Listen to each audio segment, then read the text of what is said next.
Hey guys, and welcome to the Fish Room. I'm Rachel O'Leary, and today I'm going to start the deconstruction of my Shellie tank. Now, the goals are to replace some of the shells, change up the hardscape, and give more space for the Neolamprologus multifasciatus, or the little dwarf shell dwellers in there. Give them a bit more space to breed and spread out. Initially, when I set up this aquarium, I had a lot more of the blue and yellow fish, the sardine cichlids, or Cyprichromis leptosoma, but they didn't make it through their quarantine. So I only have two. So I really need to accommodate more for the Shellies rather than those cichlids. So I'm going to remove a bunch of this lava rock and just give a bunch more space. And I may just stick with the lava rock, but I'm going to restructure the aquarium. And I thought I would show you guys the process. Let's get started. So I'm going to start by just removing a few of the rocks, and I have to be very careful that nothing tumbles because there's a lot of fish in this aquarium.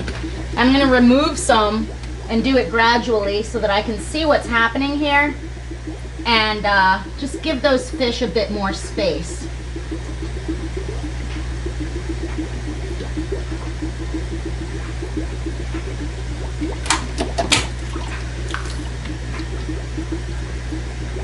I think I'm going to increase the pile over here rather than just having it take up so much space. There's also a bunch of algae in this aquarium, which is kind of irritating, and again, moss that I did not add. Story of my life.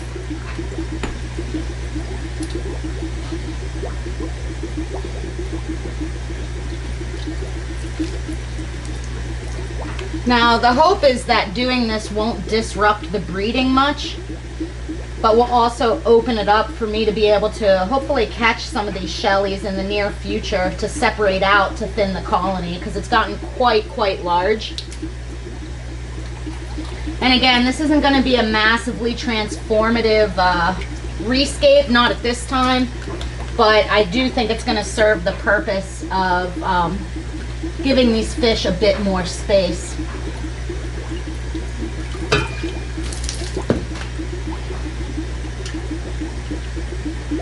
I'm going to take this opportunity as well to pull out any dying leaves on some of the plants. You can see some of these Anubias leaves just don't look very good.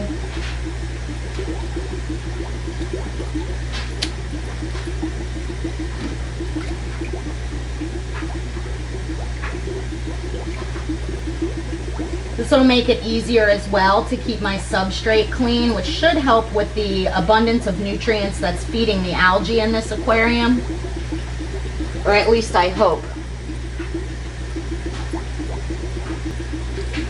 It's a fair amount of Anubias though. I mean, it's got a bit of algae on it. I might throw this in my Amano shrimp tank and let them clean it up to have for future use.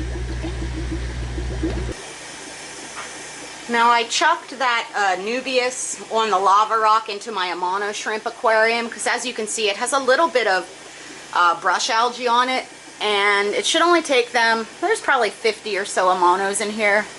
It should only take them a few days to really clean it up for me so that I have it to use in other parts of the fish room. They're already starting to show some interest on cleaning up this stuff for me. We'll check back after I'm done in the Shellie tank and see if they're covering that algae or not.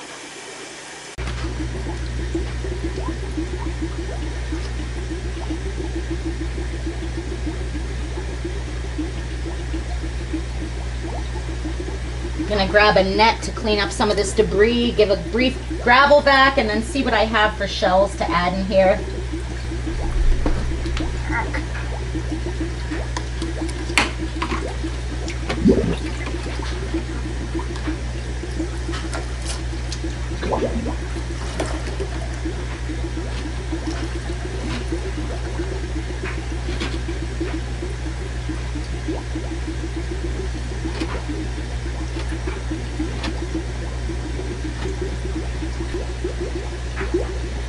You can see I'm sucking up the sand, and the nice thing about this carob sea sand is that it's heavy enough to just drop back out. Should you be using a lighter sand, that is being sucked up in the siphon. All you have to do is pinch this tube and the sand will drop back out. And I do try and vacuum the sand pretty frequently, especially in these areas where I feed. Though I am pretty careful around the areas where they typically have babies because I don't want to disrupt any eggs or fry. Now the hope is that by opening up this big sand bed, we're going to see more of their sand sifting, moving, and excavating behaviors, which is a really neat feature of these fish. This tank has been extremely easy to maintain. I just do a weekly water change and feed them daily, sometimes twice a day depending on how much fry are in here.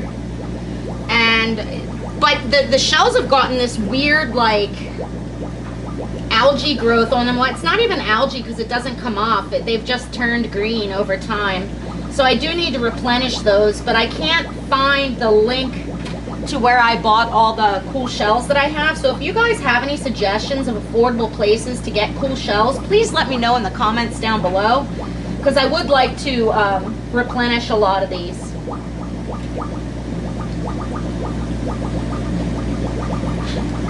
But I think that this will open things up a lot more. I can spread out some of these shells.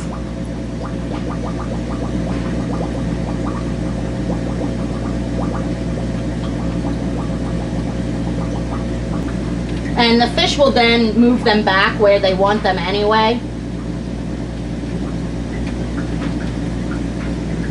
Generally on this aquarium, I only do about a 30% water change because it does have this substrate that hardens the water.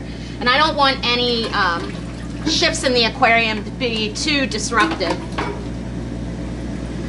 Grab my hose and refill. Again, I have a well, so I don't have to worry at all about dechlorinating my water. If you were to be using city water, you would want to dose your water conditioner for the volume of the aquarium before you start to refill. So we'll see what the fish do with this. I mean, I maintained that big island area for the catfish and other weird stuff in here to hide out in. But I've really opened up about a third more space in the aquarium for these fish to colonize.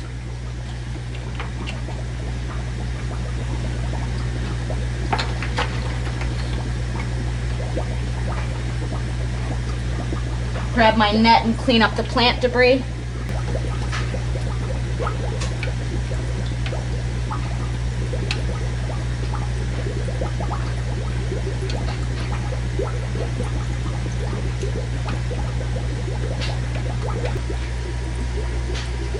So things are a little bit stirred up still, but that's to be expected. But so far it doesn't seem like anyone particularly cares that I have completely restructured their aquarium, and you can see how much more space they have now.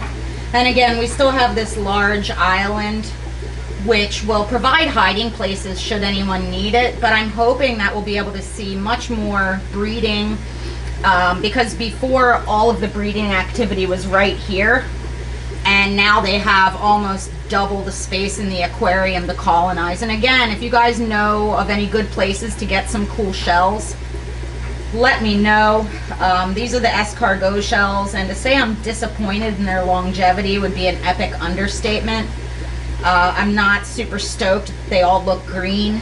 I think it's just them eroding away. It's not exactly the look I'm going for in this aquarium, so I'd like to try some different types of shells to sort of see what will work. But if you guys remember correctly, I started with like 8 fish in this colony, and it's pretty safe to say that there is quite a lot more than that at this point. Just all sizes of fish, all ages of fish, from teeny tiny fry to breeding adults. And it's been super successful, so I wanted to give them the space that they need so that the colony wouldn't become compromised from overcrowding. Again, this is a species that I think does better with more space than generally is recommended. It's not that they can't do well in a smaller aquarium, but I find that the yield of fry and the overall health, as well as the territorial nature of the fish, is much, much better in a bigger aquarium. The smallest I would do for these guys would probably be a 20 long, despite their extremely small adult size. And this 75 gallon has been nothing but a success as far as fish breeding and behavior. And it's been extremely rewarding, other than these ugly ass shells. As always, I want to know what you guys think. This is just a preliminary restructuring of this aquarium until the weather breaks and I can really sift through my hardscape to redo things for them. But you know, I want to know what you guys think. Do you have a particular type of stone that you think I should use? What type of shells do you think I should use? Pretty soon I'm going to have to pull some of these fish out of here because there's just so many at this point. Well, hopefully I didn't disrupt any of the nests of babies by doing this. I tried not to interrupt this section of the aquarium too much, so that hopefully the breeding won't be compromised and the fish won't be too miserable, but maybe it'll give some pairs that weren't breeding because of dominance some more space to be able to set up shop. I know I had been seeing some fish guarding shells over in the right third of this aquarium, but there just wasn't the adequate space, so the hope is that this will do the ticket. As always, thanks for your continued support, and I will see you guys in the next few days.